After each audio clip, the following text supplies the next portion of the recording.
Alien wasn't just a horror movie, it was a nightmare birthed in silence. But behind the chestburster and the screams, it was chaos at every turn. The studio wanted disco music. The monster was a man in a rubber suit who couldn't see. And the most iconic scene in sci-fi horror was kept secret from the cast until blood started spraying. These are 16 weird facts about Alien, and hidden inside the corridors and the darkness, it was art colliding with terror. The crew didn't know what hit them.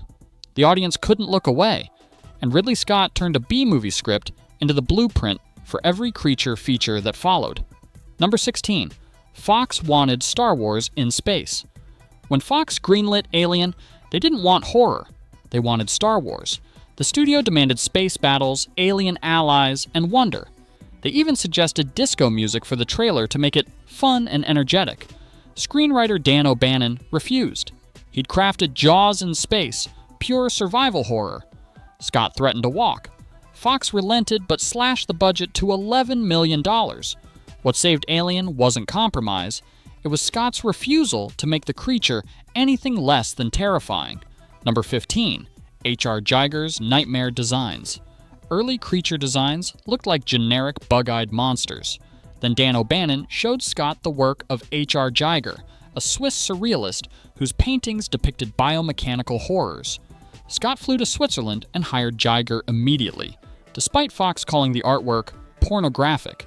Giger designed everything: the creature, the derelict ship, the space jockey.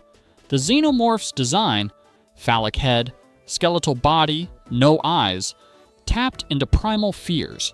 Fox hated it. Test audiences were horrified. Scott knew he'd found perfection. What executives called too weird became the most iconic movie monster in history. Number 14. The chestburster was kept secret. The cast had no idea what was coming. Scott told actors they were filming a minor alien emergence.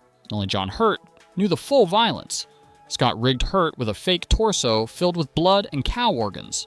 When the chestburster exploded, real blood sprayed across the table. Veronica Cartwright was hit in the face and screamed in genuine shock. Weaver's stunned expression was authentic terror. Number 13. The Xenomorph was a mime in a suit. The Xenomorph was Bolaji Badejo, a 7'2" Nigerian design student discovered in a London pub. Badejo had never acted, but his frame was perfect for Giger's design. The suit had no ventilation and almost no visibility. He rehearsed with mime artists to make movement seem alien. The iconic slow movements were partly performance, partly Badejo struggling not to fall over. Number 12. Sigourney Weaver wasn't the star. Tom Skerritt had top billing and was marketed as the lead. Weaver's Ripley was a supporting character expected to die midway through, but Scott saw something in Weaver's audition and quietly shifted focus during filming. Fox panicked when they realized Ripley was the survivor. Worried audiences wouldn't accept a woman as action hero. Scott didn't budge. What began as a supporting role became a cultural icon, the blueprint for every female action hero that followed. Number 11. The cat almost got everyone killed. The cat was a nightmare to work with. The animal refused to cooperate, bolting and hissing through takes. The search scene took an entire day to film.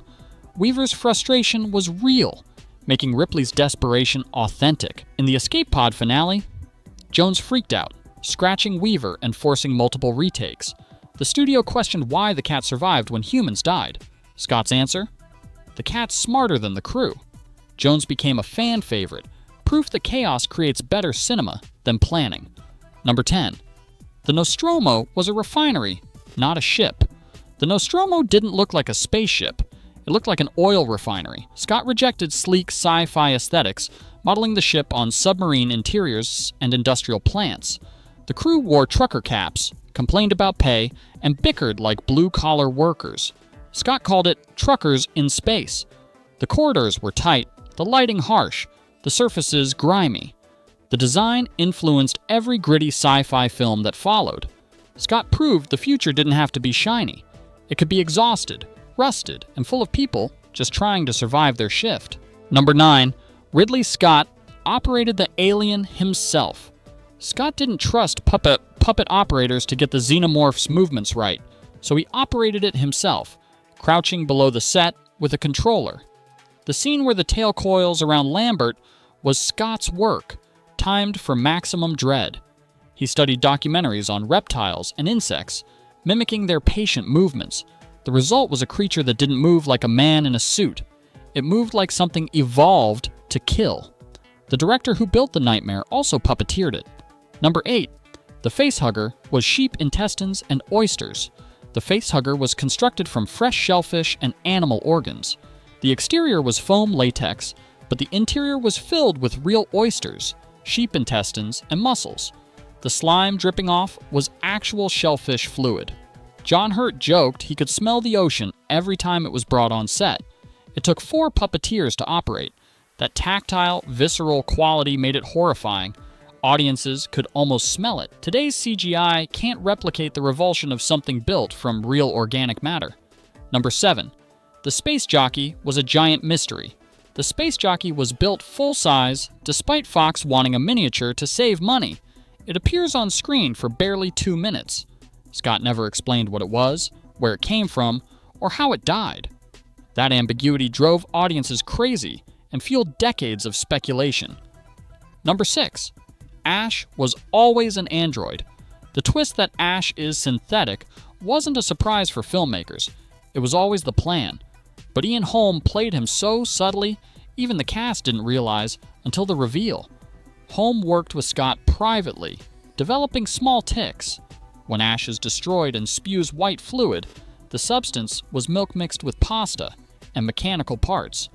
Holm's performance made Ash both pitiable and monstrous. The android wasn't evil. He was programmed. That revelation changed how audiences saw corporate power in sci-fi. The real monster wasn't the Xenomorph. It was the company willing to sacrifice human lives for profit. Number 5. The theatrical ending was almost cut. The original ending had Ripley escape and detonate the Nostromo. Test audiences hated it. They wanted one final scare. Scott added the escape pod sequence where the Xenomorph hides in shadows. Fox nearly cut it for budget reasons, but Scott shot it anyway during post-production.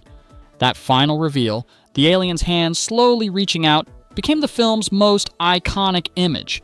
The audience needed to leave terrified, not relieved. That last scare turned Alien from a good thriller into a masterpiece. Number 4, the sound design was built from screams. The Xenomorph's sounds weren't animal recordings, they were human screams, slowed down and layered with hissing and mechanical grinding. Sound designers recorded their own voices, distorted them beyond recognition, and blended them with animal noises. The result sounded organic, but wrong, triggering primal discomfort. Scott insisted on long stretches of near silence broken by sudden, sharp sounds. That contrast kept audiences on edge. The quiet wasn't peaceful. It was the pause before the attack. The most terrifying sound is the one you almost can't hear. Number 3. It was banned in several countries. Alien was so violent, several countries banned or heavily censored it. The chestburster scene was cut entirely in some markets. Critics called it torture porn disguised as science fiction. Religious groups protested its imagery. Fox panicked, fearing controversy would kill the film. Instead, it fueled it. The notoriety made Alien a must-see event. Lines wrapped around theaters. The film that was too disturbing became a cultural phenomenon. By pushing boundaries, Scott proved horror works best when it refuses to comfort. Number 2, Ridley Scott shot it like a haunted house. Scott didn't shoot Alien like science fiction. He shot it like gothic horror set in space. Long, slow tracking shots down dark corridors, shadows that moved wrong. He studied Hitchcock and Kubrick, applying haunted house techniques to the Nostromo. The lighting was dim, forcing audiences to squint into darkness.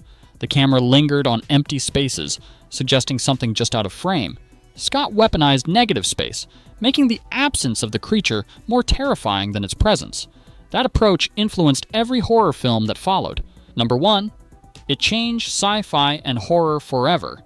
Alien didn't just succeed, it rewrote the rules. Before 1979, sci-fi was optimistic exploration. Horror was slashers and haunted houses. Alien fused them into something new. Sci-fi horror, where the future is hostile and survival isn't guaranteed. The Xenomorph became the gold standard. No eyes, no motivation, pure predatory instinct. Every creature feature since has borrowed from Giger's design. The final girl trope solidified with Ripley. The gritty space aesthetic became default. Films like The Thing, Predator, and Event Horizon exist because alien-proof terror works in space. If Alien still makes your pulse quicken, drop a comment. Tell us your favorite weird fact, or what legendary film we should dissect next. Because some movies don't just terrify, they burrow inside and change how we see every shadow, every silence, every corridor stretching into darkness.